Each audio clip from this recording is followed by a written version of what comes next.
We tend to operate under the fallacy that any spiritual force that is operative will automatically and completely achieve its intended result without difficulty. We forget, thereby, the way forces actually work in the world. There are always starting points, conditions, limitations, and opposing forces, as well as the object upon which the force is working and its status, and the overall situation within which the operation is taking place. We observe in the laws of motion that there is a tension between centrifugal force and centripetal force. When they are in balance, we see a planetary orbit.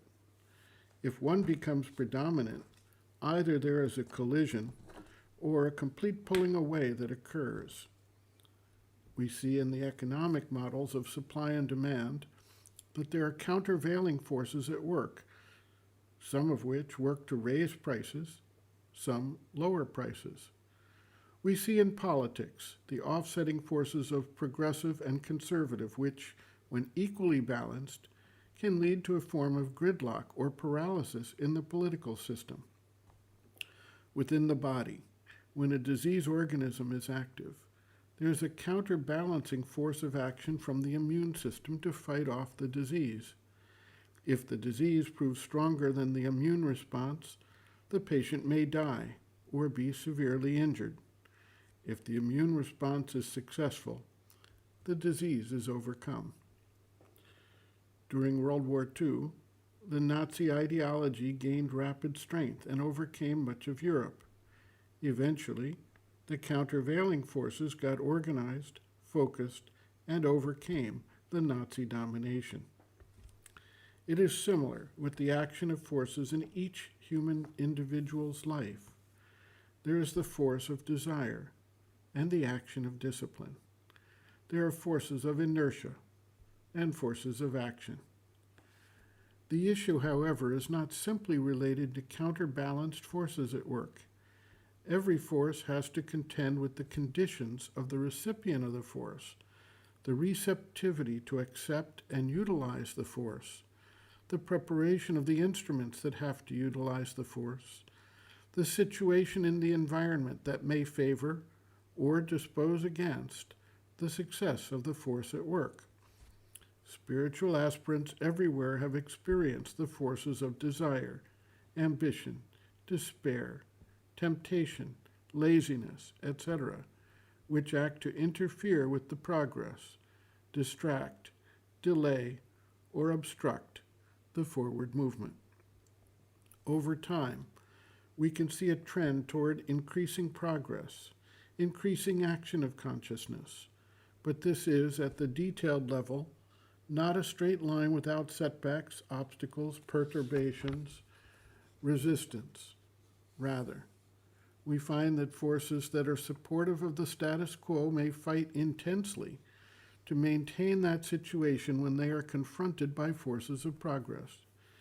In human society, a good example is provided by the attempt of people who hold wealth to try to suppress, hold down, and otherwise prevent others from gaining the power of wealth and thus freeing themselves from subjugation in one form or another. We see it in the attempts to maintain abusive structures based in racism, sexism, or other forms of segregation.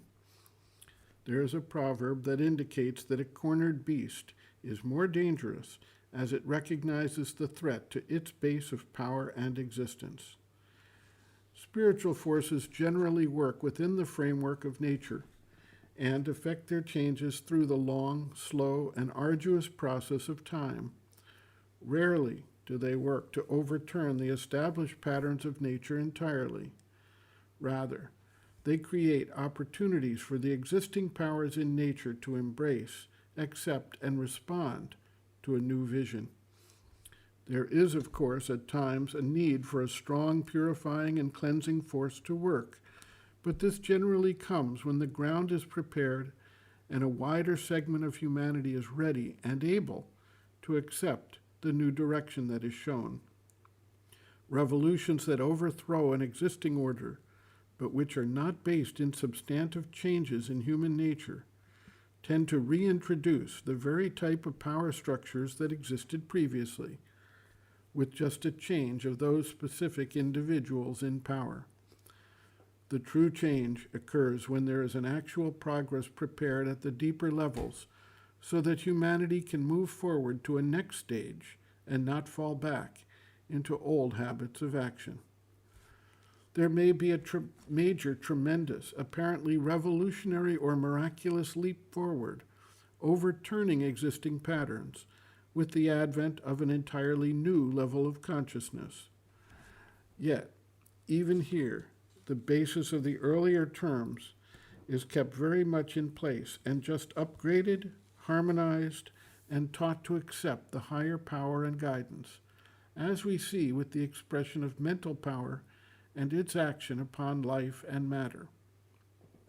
Sri Aurobindo notes, quote, "It is not, unless it is a supramental force, a power that acts without conditions and limitations. The conditions and limits under which yoga or sadhana has to be worked out are not arbitrary or capricious. They arise from the nature of things. These, including the will, receptivity, assent, self-opening, and surrender of the sadhak, have to be respected by the yoga force unless it receives a sanction from the Supreme to override everything and get something done. But that sanction is sparingly given. It is only if the supramental power came fully down, not merely sent its influences through the overmind, that things could be very radically directed towards that object. For then, the sanction would not be rare. For the law of the truth would be at work, not constantly balanced by the law of the ignorance." End quote.